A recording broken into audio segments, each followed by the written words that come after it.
साथ में करेंगे। शराब घोटाले में एक और गिरफ्तारी, ईडी ने अरुण पिल्लाई को किया गिरफ्तार। शराब घोटाले में अब तक 11 लोगों की गिरफ्तारी हो चुकी है। देखिए शराब घोटाला मामले में अब एक और गिरफ्तारी, ईडी ने अरुण पिल्लाई को भी गिरफ्तार कर लिया। एक तरफ जहां ईडी 11 बजे सिसोदिया से जेल में पूछताछ करेगी, वहीं शराब घोटाले में अब एक और गिरफ्तारी। देखिए लगातार मनीष सिसोदिया की मुश्किलें बढ़ती जा रही है और शराब घोटाले में गिरफ्तारियों का दौर भी तेजी से आगे बढ़ रहा है और इसी मामले में ईडी ने अरुण पिल्लाई को भी किया है गिरफ्तार।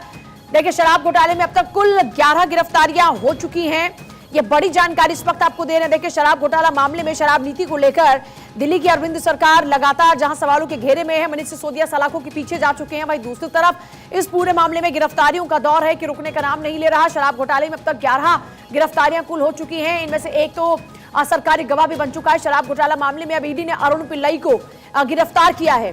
तो ये बड़ी जानकारी इस वक्त आप देख रहे हैं भारत 24 पर। अरुण पिल्लाई को गिरफ्तार किया गया। एक और गिरफ्तारी शराब नीति मामले में, इससे पहले आपको याद होगा मनीष सिसोदिया से पूछताछ हुई थी और सीबीआई ने पूछताछ की, रिमांड पे लिया। उसके बाद अब जुडिशियल कस्टडी में मनीष सिसोदिया और इस बीच अरुण पिल्लाई की गिरफ्तारी। रवि के पास ज्यादा जानकारी, मेरे सहयोगी रवि इस वक्त हमारे साथ में। रवि, अब अरुण पिल्लाई की गिरफ्तारी, ईडी ने अरुण पिल्लाई को भी गिरफ्तार कर लिया और कुल गिरफ्तारियां हो गई 11। आपके पास क्या है इसके अलावा खास जानकारी?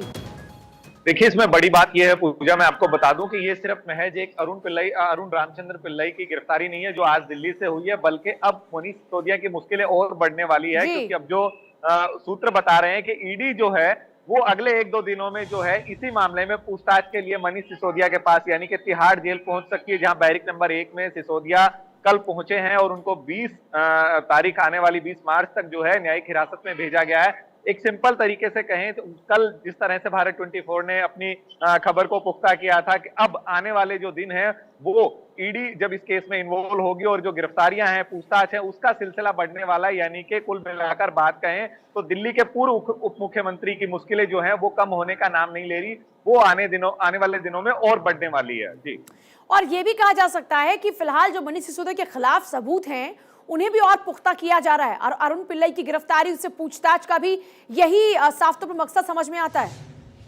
आपने देखा होगा पूजा, कल सीबीआई के एडवोकेट ने एक बात साफ कर दी थी और जिस तरह से राउज एवेन्यू कोर्ट में उनसे पूछा गया अदालत की तरफ से क्या आपको और ट्रांजैक्शन रिमांड चाहिए, कुछ पूछताछ करनी है, तो उन्होंने कहा कि अभी नहीं चाहिए, लेकिन हमें जो साक्ष्य मिले हैं उनके आधार पर आने वाले यानी कि 15 दिनों के बाद अब जिन लोगों के खिलाफ जो फीडबैक जो है ईडी को सीबीआई को मिल रहा है, यानी कि एक बार दोनों एजेंसियां फिर से पूछताछ कर सकती है। ये अभी जानकारी जो है ताजा मिल पा रही है और आने वाले जो 14 दिन है न्यायिक हिरासत के, वो लगता है कि इतनी आसानी से जेल में भी बीतने वाले नहीं है। चाहे बेशक सिसोदिया ये सोचे कि अब वो चैन की नींद जो है जेल में सो पाएंगे, लेकिन नहीं, जांच एजेंसियां वहां भी उनसे पूछताछ करने जरूर पहुंचेगी। चलिए आपके पास वापस लौट रहे हैं रवि ज्यादा जानकारी के लिए। देखिए मनीष सिसोदिया की आज उनसे भी पूछताछ होगी। ईडी 11 बजे तिहाड़ जेल में पूछताछ करेगी, जैसा मैं अभी आपको जानकारी भी दी कि ईडी तिहाड़ जेल में पूछताछ करेगी। रवि भी इस बात का जिक्र कर रहे थे कि वो ये सोचे कि तिहाड़ जेल में कम से कम सुकून की नींद मिल जाए, तो जेल में भी सुकून की नींद नहीं होगी, यहाँ पर भी पूछताछ का सिलसिला चलता रहेगा। तिहाड़ जेल में सिसोदिया से आज पूछताछ होगी।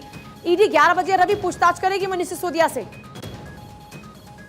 बैरक नंबर 1 में, और इस बात की सूचना जो है वो डीजी जेल को भेज दी गई है, यानी कि मेल द्वारा जो है डीजी जेल को इन्फॉर्म कर दिया गया है कि हमारी जो 6 सदस्यीय टीम है वो आ रही है। और ऑलरेडी जो शराब घोटाला था उसमें आपको याद होगा पूजा कि सत्येंद्र जैन से भी ईडी ने जो है जेल में पूछताछ की थी। ये कोई पहली बार ये सिलसिला नहीं है, क्योंकि जांच एजेंसियां जो हैं वो ये नहीं चाहती कि अगर आवश्यकता होगी तो उनको जो है कोर्ट में पेश किया जाएगा या रिमांड लिया जाएगा। यदि वहां पर कोई जो जांच है उसमें मनीष सिसोदिया सहयोग करते हैं तो अलग से उनको जो है वो हिरासत में लेने की जरूरत नहीं है। हालांकि जब जब जरूरतें एजेंसियों को पड़ी है, चाहे सुकेश चंद्रशेखर की बात हो या सत्येंद्र जैन की बात हो, तो ईडी ने दोनों को अलग से हिरासत में लेकर भी पूछताछ की थी।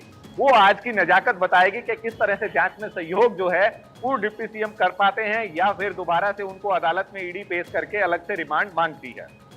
जी चलिए ठीक है, बहुत ही शुक्रिया रवि आपका फिलहाल पूरी जानकारी के लिए।